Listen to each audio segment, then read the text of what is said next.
ಚಾಣಕ್ಯರು ತಮ್ಮ ಚಾಣಕ್ಯ ನೀತಿಯಲ್ಲಿ ಯಾವುದೇ ನಿರ್ಧಾರಗಳನ್ನು ತೆಗೆದುಕೊಳ್ಳುವ ಮುನ್ನ ಕೆಲವೊಂದು ವಿಚಾರಗಳ ಬಗ್ಗೆ ಹೆಚ್ಚಿನ ಕಾಳಜಿ ವಹಿಸಬೇಕೆಂದು ಹೇಳಿದ್ದಾರೆ. ಚಾಣಕ್ಯರ ಪ್ರಕಾರ, ನಿರ್ಧಾರ ತೆಗೆದುಕೊಳ್ಳುವ ಮುನ್ನ ಯಾವೆಲ್ಲ ವಿಷಯಗಳ ಬಗ್ಗೆ ಹೆಚ್ಚಿನ ಕಾಳಜಿ ತೆಗೆದುಕೊಳ್ಳಬೇಕು. 1.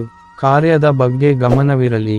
ಆಚಾರ್ಯ ಚಾಣಕ್ಯರು ತಮ್ಮ ನೀತಿಯಲ್ಲಿ ಕರ್ಮದ ಬಗ್ಗೆ ವಿವರಿಸುವಾಗ ಕರ್ಮದ ಫಲವು ವ್ಯಕ್ತಿಯ ಕ್ರಿಯೆಯನ್ನು ಅಂದರೆ ಆ ವ್ಯಕ್ತಿಯ ಕಾರ್ಯದ ಮೇಲೆ ನಿರ್ಧರಿತವಾಗಿರುತ್ತದೆ ಎಂದು ಹೇಳಿದ್ದಾರೆ.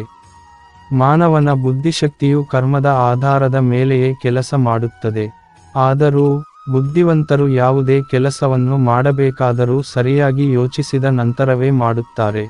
ಯಾವುದೇ ಕೆಲಸವನ್ನು ಯೋಚಿಸದೆ ಮಾಡಿದರೆ ಯಶಸ್ಸನ್ನು ಸಾಧಿಸಲು ಸಾಧ್ಯವಿಲ್ಲವೆಂದು ಹೇಳಲಾಗುತ್ತದೆ.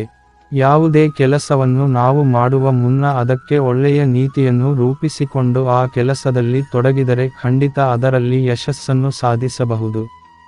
ಫಲಿತಾಂಶದ ಮೇಲೆ ನಿಮ್ಮ ಗಮನವನ್ನು ಕೇಂದ್ರೀಕರಿಸಿಕೊಂಡು ಕೆಲಸ ಮಾಡುವುದಕ್ಕಿಂತ ಮಾಡುತ್ತಿರುವ ಕೆಲಸದ ಮೇಲೆ ನಿಮ್ಮ ಗಮನವನ್ನು ಕೇಂದ್ರೀಕರಿಸಿ. ಅದು ನಿಮಗೆ ನಿಮ್ಮೆಲ್ಲ ಕಾರ್ಯಗಳಲ್ಲೂ ಯಶಸ್ಸನ್ನು ನೀಡುತ್ತದೆ. 2. ಯಾವುದೇ ಕೆಲಸ ಮಾಡುವ ಮುನ್ನ ಇವುಗಳನ್ನು ಗಮನದಲ್ಲಿಟ್ಟುಕೊಳ್ಳಿ.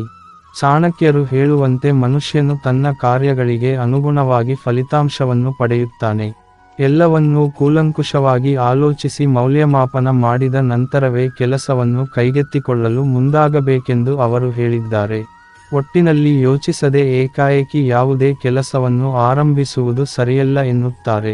ನಾವು ಯಾವುದೇ ಕೆಲಸವನ್ನು ಮಾಡಲು ಹೊರಟಿದ್ದೇವೆ, ಅದನ್ನು ಮೊದಲು ಗಂಭೀರವಾಗಿ ಯೋಚಿಸಿ ಮತ್ತು ಸರಿಯಾದ ಸಿದ್ಧತೆಯೊಂದಿಗೆ ಆ ಕೆಲಸವನ್ನು ಮಾಡುವುದು ಉತ್ತಮ. ಜೀವನದಲ್ಲಿ ನಿರ್ಧಾರಗಳನ್ನು ತೆಗೆದುಕೊಳ್ಳುವುದು ಮುಖ್ಯ, ಆದರೆ ಅದಕ್ಕೆ ಸಮಾಲೋಚನೆಯ ಅಗತ್ಯವಿರುತ್ತದೆ.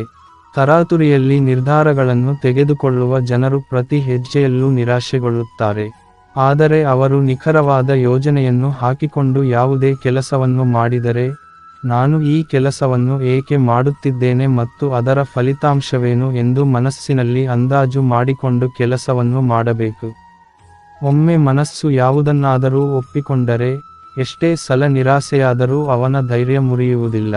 ಮನಸ್ಸನ್ನು ಸೋತವರು ಖಂಡಿತ ಸೋತವರೇ ಆಗುತ್ತಾರೆ, ಹಾಗೂ ಮನಸ್ಸನ್ನು ಗೆದ್ದವರು ಜಯಶಾಲಿಗಳೇ ಆಗುತ್ತಾರೆ. ಆದ್ದರಿಂದ ಕೆಲಸವನ್ನು ಮಾಡುವ ಮುನ್ನ ಅದರ ಬಗ್ಗೆ ಗಂಭೀರವಾಗಿ ಯೋಚಿಸಿ, ಸರಿಯಾದ ನಿರ್ಧಾರಗಳನ್ನು ತೆಗೆದುಕೊಂಡು ಕೆಲಸವನ್ನು ಆರಂಭಿಸಬೇಕು.